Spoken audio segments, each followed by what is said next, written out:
Shannon, you made a statement in the last part of our program where you talked about if you give up this ideal for this man and yet you are living with this real man over here that you don't have a whole lot of hope for of establishing emotional and sexual intimacy with, how in the world does turning your attention to Jesus Christ and having a love affair with Him enhance your ability to love your husband, the one that you've got? Mm-hmm.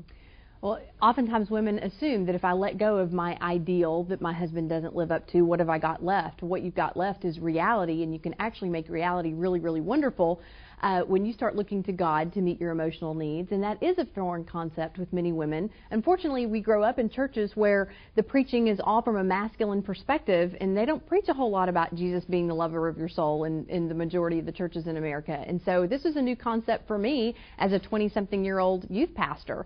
But what I realized is that, my walk with the Lord is very, very public.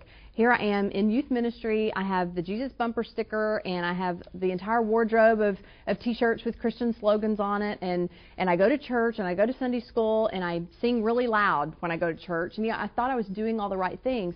And what I failed to understand is that, the only time you take your Bible off the shelf is when you need to prepare a lesson for the youth group. The only time that you're ever, really in prayer to God is to give you another morsel of something you can use in your ministry. And I failed to understand the importance of having that intimate relationship with God. Again, intimacy being what women crave most. And then I had to understand that all love affairs are carried on in private. That if the only time that a husband and a wife ever spend together is out in public, they really don't have a very intimate relationship. And I needed to engage in an intimate relationship with God in my own private, quiet time. I needed to spend time in my closet with the Word, praying my heart out, listening for His voice. And it became a two-way conversation, that it wasn't just me telling God what I thought He should know. It was God telling me what I needed to know. And it truly developed into a relationship such that the burden of responsibility I didn't have to place on my husband's shoulders to be my all in all anymore, because Jesus was my all in all. And anything that Greg gave me was just icing on the cake. And our relationship thrived under that type of circumstance, that Greg no longer felt as if he could never live up to my needs.